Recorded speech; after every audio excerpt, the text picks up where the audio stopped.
So, sadly for me, Saturday anime has gone back to being rather a boring segment after segment for me. Ever since we got the ending of Season 7 of My Hero Academia, all I've had to watch is Blue Lock, which I'm not complaining about. I mean, I love the anime Blue Lock. You know, the whole anime about soccer. Like, Season 2 is Blue Lock versus Japan U20. People have been complaining about it, which I understand. I mean, it feels very, cheaply animated this season with the whole soccer playing, but I still really like it. Especially now since, Blue Lock is going against the U20 and their game has officially started. It's been awesome so far.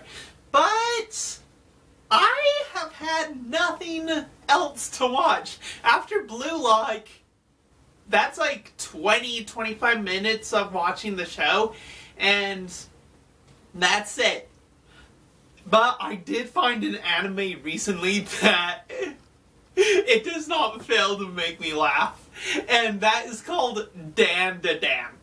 If you know anything about DanDaDan, or if you've heard of it at all, it's an anime about a boy who believes in aliens, a girl who believes in ghosts. Turns out both of these things are real in the real world, and it's just, I have never laughed at an anime so hard before. The only time I have ever laughed so hard was at the anime Konosuba, where Cosma ends up stealing the girl's panties.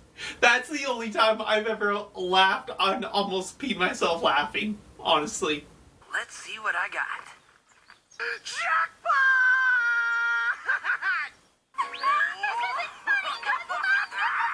Anyway, the opening to DanDaDan is really, when I say it's trippy, dude, I mean, it is trippy. Like, I feel like it's da-da-da-da-da-dan-dan-dan-da-da-da-da-da-da. It's like showing the main characters of the show, then you're out in outer space, then you're out in the forest. It's all like Technicolor as the characters are coming on screen.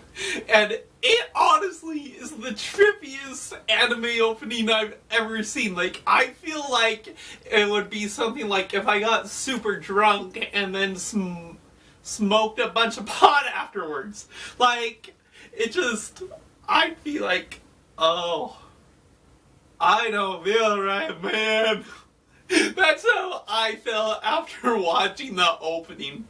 But you know what? I'm not complaining because it's a catchy song, catchy rap opening, and it follows up with a great story. I just want to talk about the first episode because that's all I've seen so far. Anyway, after the opening, we get this scene like this boy and this girl are breaking up. The main girl's name is Ayase, and her boyfriend is just like, yeah, I know, you're no girlfriend. I need you to give me money. If I say that I need cash, girl, you better give it to me. If you do, though, I'll take you to a love hotel. I mean, you're gonna have to pay for it, but I'll take you there.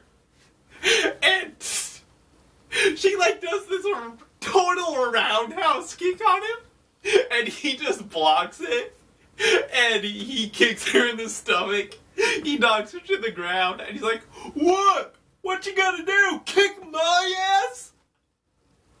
And I just found that hilarious. I had to pause to laugh for a bit. The dialogue, the lines in this, they're so funny. They're perfect. What? What you gonna do? Kick my ass? Anyway, Ayase's like, yeah, well, you're an octopus. Squid, tuna, and the guy just walks away. And if this was me and a girl called me an octopus, a squid, or a tuna, I'd be like, so I'm seafood. Nice comeback, girl. That's all I would say. So after telling her friends that she broke up with this one dude, the reason that she dated him is because he looked like this actor, pop star that she has a major crush on. She's just walking down the hall wondering why the world is so toxic. And she sees in this one classroom these boys are throwing these like wadded up pieces of paper at this one kid who's reading this magazine.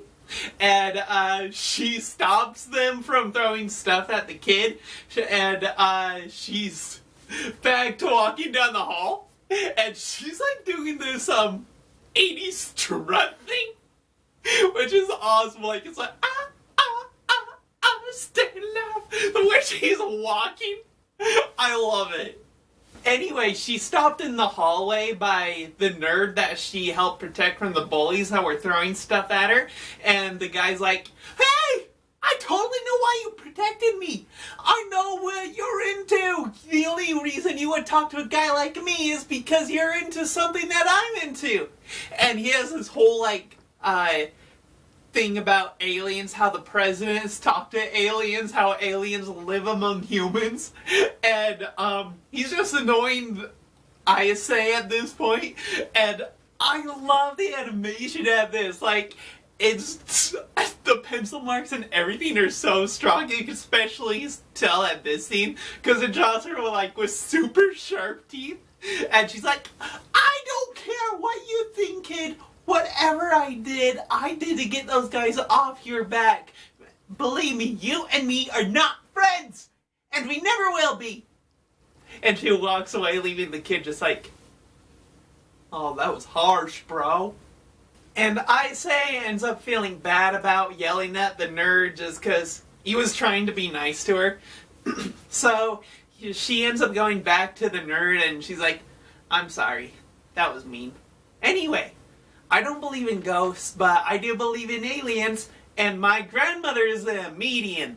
Now she'll seance, and the person that's in the seance is all possessed and crazy. And that's exactly how the conversation goes. That's exactly what she does in the anime. She squishes up her face and acts it out. And they just get into a full-on argument how ghosts are fake but aliens are real. And they're fighting over the book, and they're just in the middle of the hallway, and Isaac's two friends from before, they come walking down the stairs, and they see the fight going on, and they're like, oh wow, she already dumped a strong buff dude for a skinny little twank. Man, she's already on the rebound! You go, girl! It's pretty great to see. Anyway, they end up having a dare thing, whoever gets scared the most from the place they're dared to go to has to be the person's slave for the week. Isa ends up being dared to go to this old abandoned hospital, and this hospital is actually terrifying. As she's walking down the halls of the hospital talking to Orikun, the boy that she protected, it's something out of Outlast or Resident Evil thing. The building has been totally demolished. Everything is thrown all over. There's mold growing on the ceiling and the walls and stuff. The tile and stuff is flaking. It's super creepy. It's something you'd see out of a horror movie or horror video game. It's intense. Anyway, we then get the scene where Orikun is to the tunnel where Isa dared him to go, and he's like, I'm at the place where you told me to go, and Isa on the phone is like, ho ho ho, you sound scared. Believe me when I say everyone on the internet said this place was totally haunted. Are you gonna chicken out and be my slave for the week? And Orikun's like, no way, I'm totally going in. Anyway, they're just talking to each other at this point of, why they are into the things they are. And we get this backstory of Isa. She lives with her grandmother, and when she was younger, her grandmother had her do this thing where she used her finger and her thumb. She didn't put it on her forehead, but instead she like had it above her head like this, and her grandmother told her that it would ward off spirits. Anyway, like, she would do that while walking on her way home to and back from school. Everyone would make fun of her, and Ise and her grandmother got into a giant fight, and they wouldn't talk for months. And Ise says that she just believes in ghosts to make her grandmother happy. She still feels bad about that fight after realizing that it was the people that were making fun of her grandmother, and she blamed her grandmother for the people making fun of her. So it's like a whole misunderstanding thing that's going on. And as Arakuna is like hearing this, he has the flashlight on the hall, down the haunted tunnel where he is. And he sees these bloody footprints that have been going towards him. And he turns around and he sees this old lady. And this is legitimately what she says. She's like, "I'll let you suckle my teats, boy, if you let me gobble your dong." That's exactly what she says. See, we gotta roll the clip, because that's exactly what she says. "I'll let you suckle my teats, boy, if you let me gobble your dong." Anyway, Arcon just runs down the tunnel screaming. And he's like, "I didn't run into a ghost, I just ran into a horny old lady on a walk!"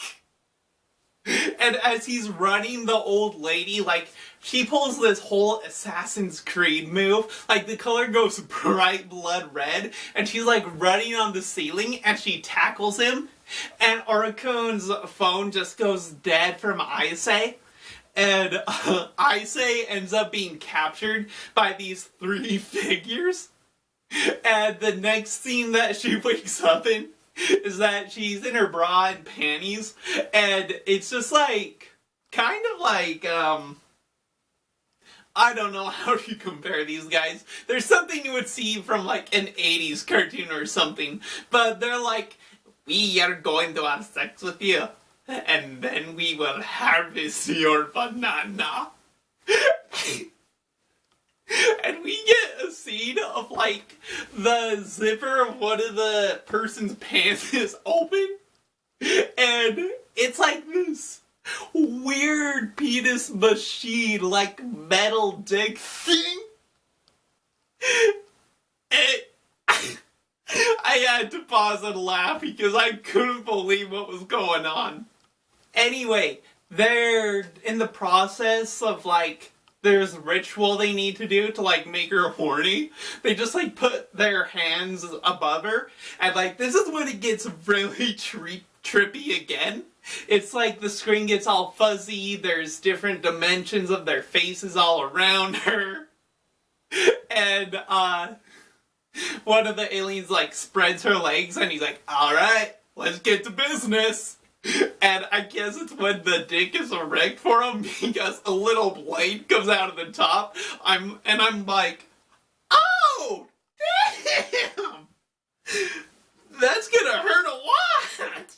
Anyway, Ise's phone goes off and one of the aliens answers it, and it turns out Oricone is like coming through the phone, and this was really cool because, like, I've seen teleportation be done in, like, other animes like My Hero Academia or High School DxD, but to see a person come through a phone is something in an anime I've never seen. Like, I thought the animation for that was really cool to see. Anyway, like, Oricone is fighting the spirit of the old lady that's taking control of him, and he bites the neck of one of the aliens, and it's like, "Oh?" That's all it does. And he throws it across the room, and he, like, totally goes full spirit at this point, and one of the aliens is like, "You have to leave, or we will take your banana." And they get into this whole fight, Where he like pulls Assassin's Creed like the old lady did, like he's running along the hallway and he bites one of the aliens' dicks off. And this part made me laugh because like the third alien's like, "You are taking his banana, you banana thief." Made me laugh so hard.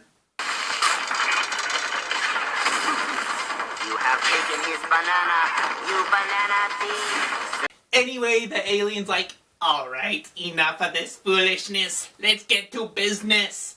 And he's doing his ritual thing again to make Aisei horny.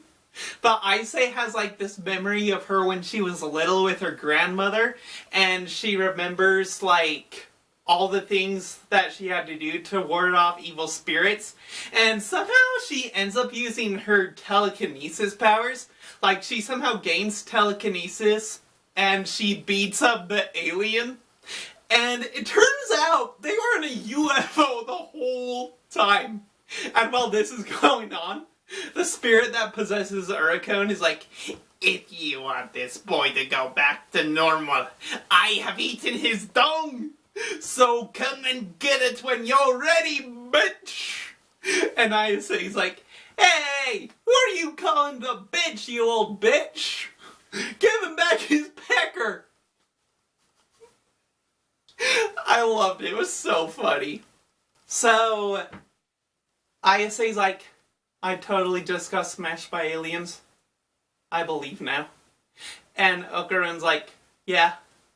And I got my dong eaten by a ghost. I believe now." And it ends with Uricone saying that he's going back to the tunnel to see the old spirit to get his dong back. Aisei says that it's her fault that he doesn't have a penis anymore, so she's gonna go with him. And at the end, he reveals that what his name is the same as the pop star that Aisei has the major crush on. And I love how creative it was. Like, the UFO behind her explodes. Like, her mind is blown. And that's how the episode ends. But I do love the ending credits because it's a cat with a hairdryer. And when it turns it on, like, its cheeks are like... And we're still getting the da-da-da-da-da-da-da-da. And, like, the cat is, like, breaking... Cat with the hairdryer is, like, broken up to frames like a comic book. And it goes all Technicolor. Like, super trippy again. But I loved it. Alright. That was DanDaDan, the first episode. I loved it. Super funny. I'm definitely gonna keep watching it because I love it. So far, there's, like, 6 or 7 episodes. But yeah, gonna hang on to it because I just loved it. Anyway, that is the end of the video. If you liked it, please give the video a thumbs up. Please subscribe. And if you enjoyed DanDaDan as much as I did, please leave a comment of what you thought of it so far. If you've seen the whole thing, good for you. I think I'm gonna watch all of it. It's definitely my kind of anime. It's right up my alley. Anyway, that's the video, guys. Thank you so much for watching, and we'll see you next time.